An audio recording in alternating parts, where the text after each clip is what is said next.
मुख्तार अब्बास नकवी देश के अल्पसंख्यक मामलों के मंत्री ने यूरोपीय डेलीगेशन से कहा है कि भारत में अल्पसंख्यकों के साथ कोई भेदभाव नहीं हो रहा है। पिछले 7-8 साल में कोई बड़ी सांप्रदायिक हिंसा भी नहीं हुई है। इनका ये बयान देखकर न जाने क्यों मेरा मन हुआ निर्लज्जता पर एक निबंध लिखने का। निर्लज्जता एक ऐसा कोर्स जिसके लिए खास किस्म की ट्रेनिंग की जरूरत होती है, लेकिन कड़ी तपस्या और मेहनत से ही ये इंसान को मिल पाता है। तो आइए इस तक पहुंचने के चरणों पर एक नजर डाली जाए। पहला चरण BCE यानी बैचलर्स इन क्लोजिंग आईज। ये पूरे 3 साल का बेहद मुश्किल कोर्स है और डिग्री हासिल करने के लिए पहला साल आप तभी पास कर पाते हैं जब लिंच हो रहे मासूमों की तस्वीर सामने होती हुई भी ना देख पाएं। दूसरे साल में सिखाया जाता है कि आपके ही अपनों के दर्द भरे आंसू निकल रहे हों पर आपकी आंखों की चमक पर उसका रत्ती भर भी असर नहीं पड़ना चाहिए। तीसरे साल में सिखाते हैं किसी भी मांस को गाय का मांस बता बताकर मुसलमानों को टारगेट करना, आपको छुटपुट क्रिमिनल घटना साबित कैसे करना है। जब आप ये तीनों साल पास कर जाते हैं तब आपको बैचलर्स इन क्लोजिंग आईज की डिग्री एक खास यूनिवर्सिटी से दी जाती है जिसके प्रोफेसर आजकल व्हाट्सएप पर पाए जाते हैं। ये डिग्री पाने के 3 साल बाद आप कुछ इस तरह के बयान देते हैं। उसके बाद आता है मास्टर्स इन मौन व्रत। ये बहुत टेढ़ी डिग्री है क्योंकि इसे सिर्फ स्वादानुसार अप्लाई किया जाता है। जी हाँ, उदाहरण के तौर पर जिन लोगों के आप मंत्री बने हैं उनसे जाकर भी ना मिलना, उन पीड़ितों के साथ सहानुभूति तक ना रखना, एक तरह से इतने चुप हो जाना कि पीड़ितों को ढूंढने से भी आप ना मिलें, लेकिन जैसे ही विदेशी डेलीगेशन आए उनके सामने उचक्कर कूद जाना बताने के लिए कि हाँ मैं ही हूं जिसकी आपको तलाश है। और ये सारी बातें बकवास है, ये सब बहुत खुश हैं। ये चिट्ठी गैंग तो सिर्फ बदनाम करना चाहता है।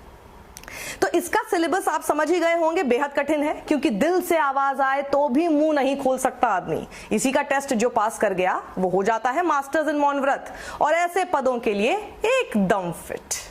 लेकिन बात सिर्फ यहीं आकर नहीं रुकती। जब तक निर्लज्जता में PhD ना हासिल हो तब तक ये सभी डिग्रियां अधूरी रह जाती हैं क्योंकि इन सब खूबियों को पूरा सिर्फ निर्लज्जता ही कर सकती है। जी हाँ, निर्लज्जता ये इंसान में शुरू से नहीं होती पर इसके लिए तैयार पहले ही कर दिया जाता है।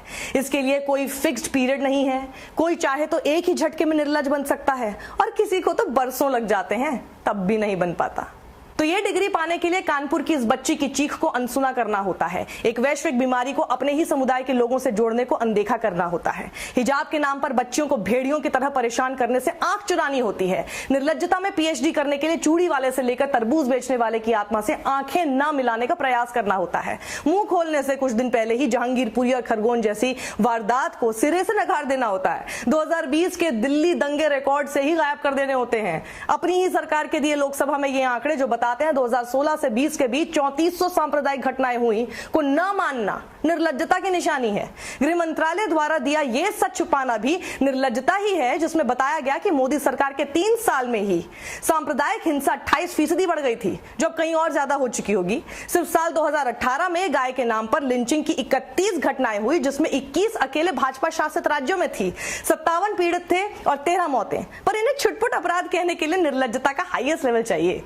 निर्लज्ज होने के लिए लव जिहाद कानून बनते वक्त, दूल्हों को शादी से उठाकर पीटते वक्त, मियां मादर डैश है बोलते वक्त, जब मुल्ले काटे जाएंगे राम राम चिल्लाएंगे, धर्म संसद में नरसंहार की अपील के दौरान, मस्जिद पर चढ़कर भगवाधारी झंडे लगाने वालों पर, मुस्लिम महिलाओं के बलात्कार की धमकी के वक्त सीन से गायब रहना होता है। और जैसे ही विदेशी डेलीगेशन करने लगे सवाल तो जवाब देने खुद कूदना पड़ना होता है। रिटायर्ड ऑफिसर्स की चिट्ठी की हर एक सच्ची बात को झूठा बताने का निर्लज्ज हौसला चाहिए होता है। अपने धर्म का इस्तेमाल कर उस पद पर बैठकर उसी धर्म के लोगों के साथ अन्याय करने का मादा चाहिए होता है।